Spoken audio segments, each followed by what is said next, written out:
And so what can the NHS itself do? Well, firstly, the NHS has a clear and major role to play in diversion, in helping to provide effective alternatives to custody. The spending review gave the Department of Health the responsibility to build police and court diversion services, which will be fully funded by 2014. The NHS should welcome this move and step up to the challenge and deliver. With NHS commissioning in transition, we should recognise the risk that this focus on improving health outcomes for offenders could be lost in the journey towards the new commissioning system. I know from my work as chair of the National Advisory Group for Health and Criminal Justice that there continues to be strong commitment to ensure a robust commissioning system for this group. We must all work to ensure this focus is not lost. PCTs, providers and emerging GP commissioning consortia will need the encouragement and the support of the Department of Health and the new commissioning board when it is set up.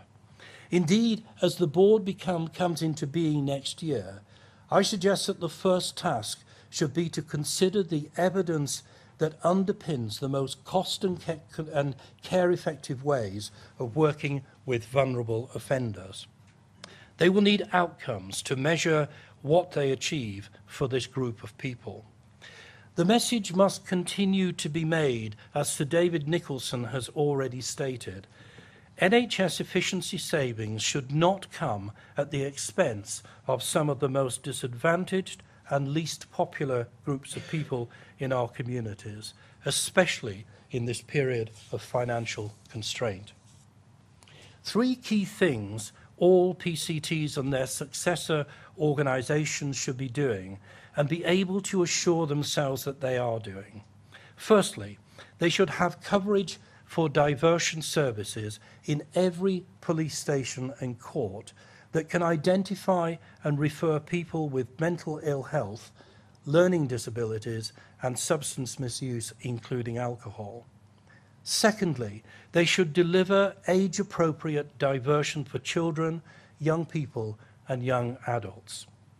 And finally, they should prioritise the commissioning of community services that will support people who have been diverted, for example, by actively supporting the mental health treatment requirement that will form part of a community sentence as an alternative to prison.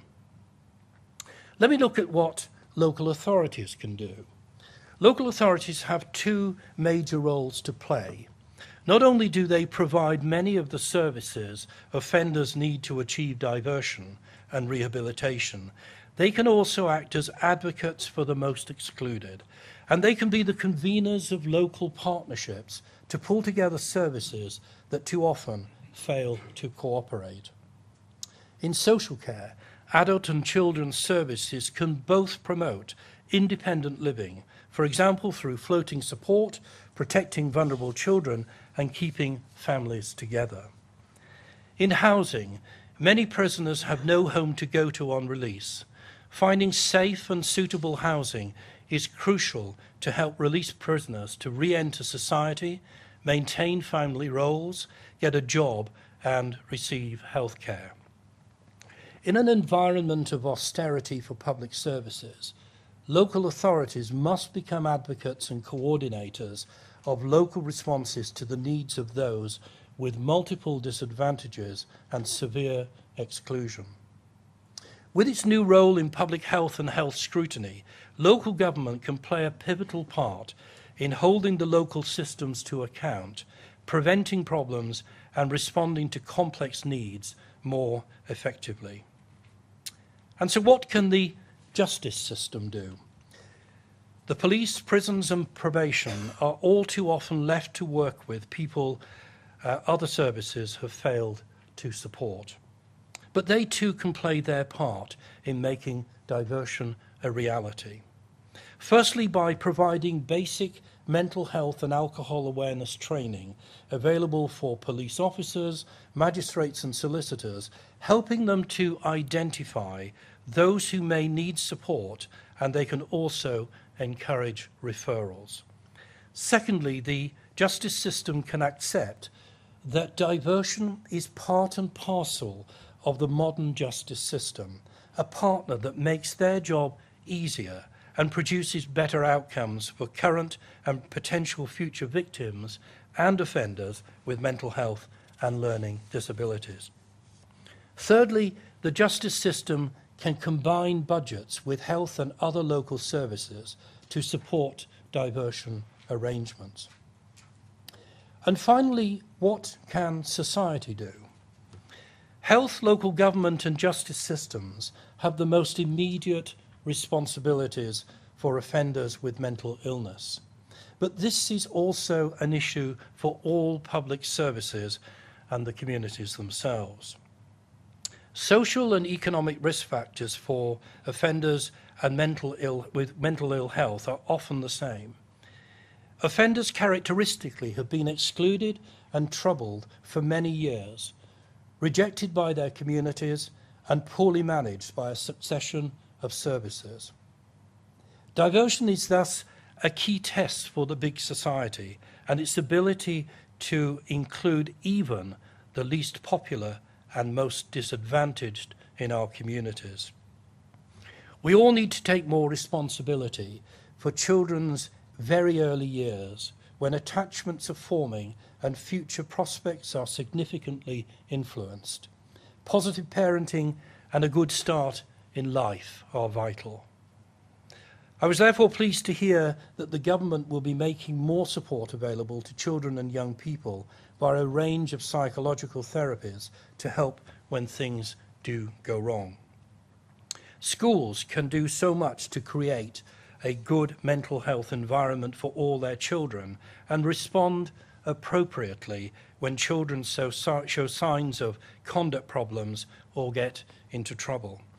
Exclusion from school has a lifelong impact on children and the communities around them. The surest way of achieving a revolution in rehabilitation is to get offenders into paid work.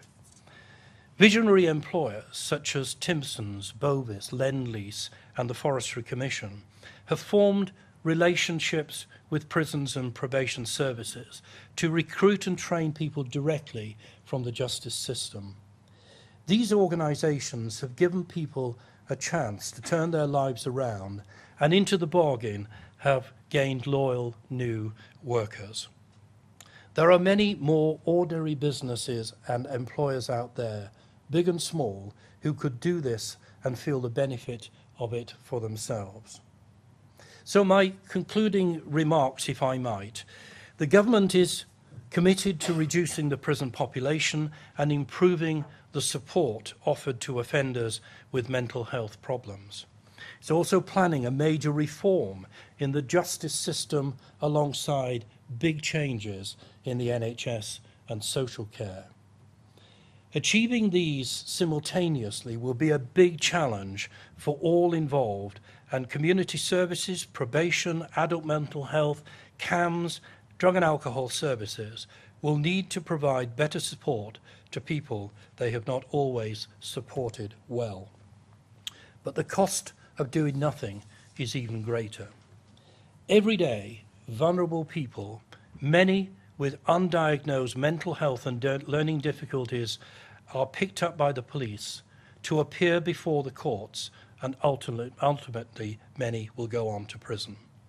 Without effective diversion and robust community services, the prison population will simply carry on drifting upwards. With a joined-up approach with government and effective partnerships locally, diversion can be a reality. For many more people of all ages, it will improve health markedly, make communities safer, and represent a wise use of taxpayer monies. Diversion works, and in my view, is both cost and care effective. Thank you.